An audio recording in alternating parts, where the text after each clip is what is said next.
Born July 30, 1863, on a farm in Springwells Township, Michigan, a young boy named Henry Ford left his father's farm in 1879 on his way to Detroit at a period when the primary modes of transportation were railroads or horse-drawn carriages, and the early vehicles were mostly seen of as racing machines for the wealthy. This determined young man would later go on to become one of the biggest automobile manufacturers in the United States. This is the story of how Henry Ford started and grew a world-renowned car manufacturing company. How did the automobile company come to be, and how did a farmer boy achieve this high-profile status in the car manufacturing industry today? Henry Ford's early years. On July 30, 1863, Ford was born on his father's farm in what is now Dearborn, Michigan. His father, William Ford, owned a farm on which the entire family lived and worked, and as the oldest son of 6 children, Henry was supposed to inherit the family's business. Henry was, however, nothing at all like his father and was never keen on running his father's farm at the time. To Henry, farming was time-consuming, labor-intensive, and exacting.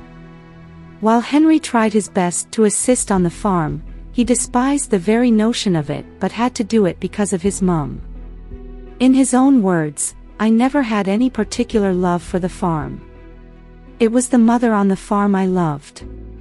Henry, like other young boys of his age, didn't like the idea of school, so he dropped out before finishing 8th grade. Young Henry wanted to study things on his terms, and he was always fascinated by the mechanics of things. Henry's love for machines. At the age of 12, his fascination with machines prompted him to investigate any piece of equipment he came across. For every machine he saw, Henry wanted to open it up and see what makes them work. One day, Henry's father gave him a pocket watch, and after experimenting with its movements, Henry Ford learned how to disassemble and reassemble it in a matter of minutes. He also did the same to watches belonging to his friends and family. Ultimately, Henry earned a reputation as a watch repairman and began repairing timepieces for neighbors. One would think that Henry will grow up to become another Richard Mille, but he had other plans. For the first time in his life, Henry came upon a steam engine when he was 13 years old during a school trip to one of Detroit's firms. It was then that his interest in mechanics became an obsession and a new pastime for the following few years. By the age of 15, he had built his first steam engine. Henry seemed to be on top of the world at this point. However, all that was about to change, and his world was about to be turned upside down when his mother, Mary Ford, died of a severe illness. He hated farm work even more now, and he began to devise an escape plan. Henry in Detroit. In defiance of his father's wishes, Henry left the village when he turned 16 and packed his belongings. Seeking a change of course in life. Thanks to the proliferation of the steam engine at the time, Detroit was quickly developing into a hub of industry, and the city was eager for young engineers searching for work. Henry decided to completely recreate himself by studying everything there was to know about machines while he was still in Detroit. He accepted a position at the street vehicle manufacturer called Michigan Car Company. Unfortunately, Henry's employment ended just 6 days after he started. After being unemployed for a while, he was able to secure employment as a trainee at James Flower & Brothers Machine Shop, where he was paid $2.60 a week. Henry made use of his childhood fascination to augment what he was earning. He got a night work as a jeweler, cleaning and fixing watches for $3 a week for 6 hours each night. When he had free time, Henry continued to study and experiment with machines despite working many jobs to make ends meet. However, the many jobs were still not enough to cater to his expenses, so Henry Ford decided to go back home in 1882 when he turned 19. At the time, Henry's father had purchased a steam engine on the family farm, and it served as the perfect pastime for Henry. He spent most of his time working on the machine and became so good that a neighbor at his father's farm noticed him using it and paid him $3 to run his steam engine for him. From that point on, Henry's mechanical ability and skill spread all through Michigan. When the district agent of the Connecticut-based Westinghouse engine firm in New York learned of Henry's aptitude, the company recruited him. It was Henry's responsibility to move the setup across southern Michigan and maintain steam tractor engines made by Westinghouse. In 1891, Henry and his new bride Clara moved into a small apartment in Detroit, and around this time, Henry came across a magazine that talked about the gas engine. Henry immediately fell in love with the gas engine because it didn't need 30 minutes to start up like the steam engine. However, he still needed to figure out how it worked. Henry studies how electricity works. Henry applied for a position as a night engineer for a monthly salary of $40 at the Edison Illuminating Company. The firm supplied energy to 1,000 residences in the city at the time, making it the largest electric company in Detroit. Since they made use of a steam engine, Henry was more than qualified to work there. His main responsibility was to repair it when the engine malfunctioned or broke. So, when everything was running smoothly, Henry didn't have much work to do. Henry had more than enough time to devote to learning about the functionality of electricity. The Quattro Cycle. Henry and Clara Ford had their first and only child, Edsel Bryant Ford, in 1893. 3 months after, Henry was promoted to chief engineer at a weekly salary of $100. That same year, Henry succeeded in building his first functional gas engine, the first step toward realizing his aim of building a horseless vehicle. On June 4, 1896, Henry Ford finally completed his experimental car using a gas engine and named it the Quattro Cycle. The Quattro Cycle consisted of 2 bicycles placed side by side and was powered by a gasoline engine. It seemed to have been a great success, but it had a few issues. For one, Ford's experimental car had 2 gears and neither one was for going in reverse or going forward.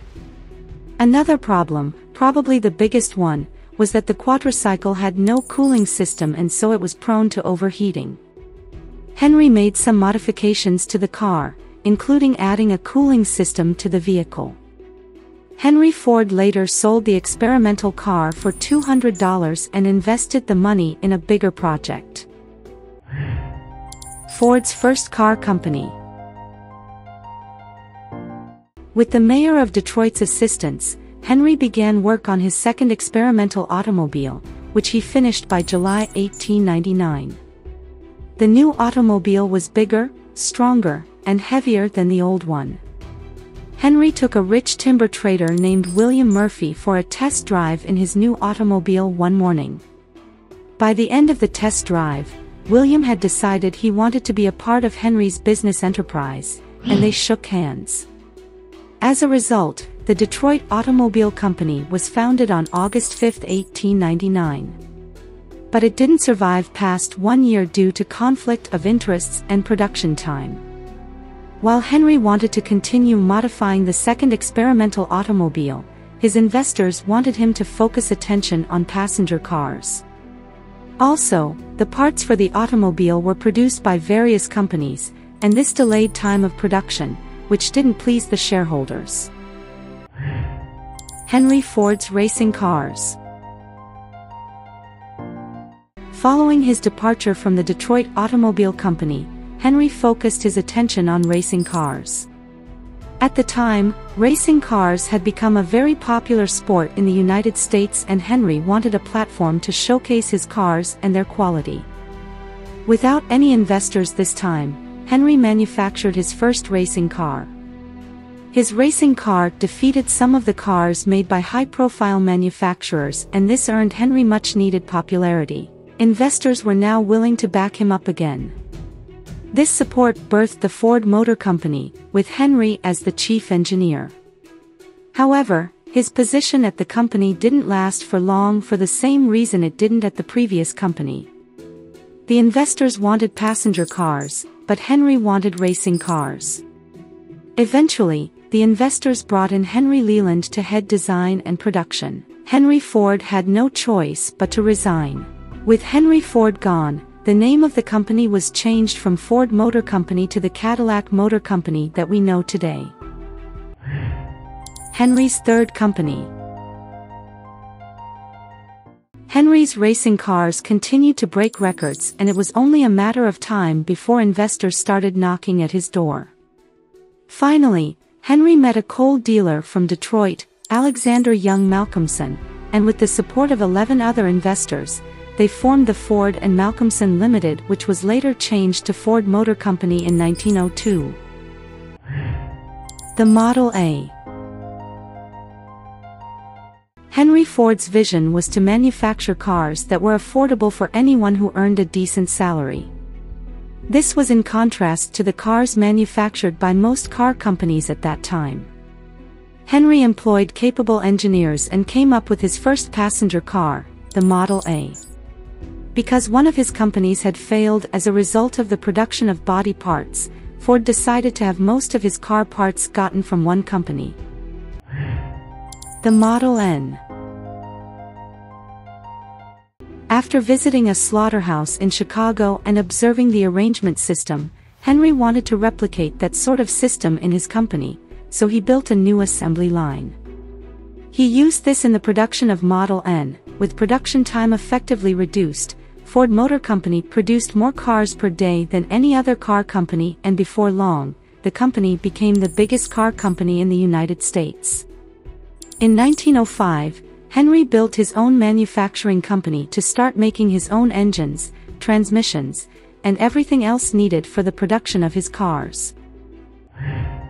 The Model T.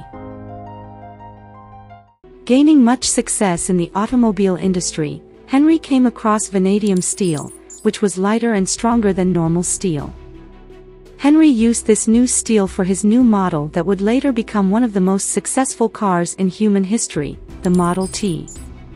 The Model T was the most expensive car Ford produced at the time, costing around $850, but despite the price, the car became the talk of the town. Everyone wanted it. 5 days after its release, 15,000 orders were placed. Henry Ford's company became the biggest car company in the U.S. He realized he needed a bigger factory to produce over 100 Model Ts a day, and so in 1910, he built a new plant in Highland Park, Michigan. The new factory employed a system that reduced the time of production from 12 hours to 90 minutes. By 1914, their manufacturing rate of almost 300,000 automobiles had surpassed that of all other car manufacturers.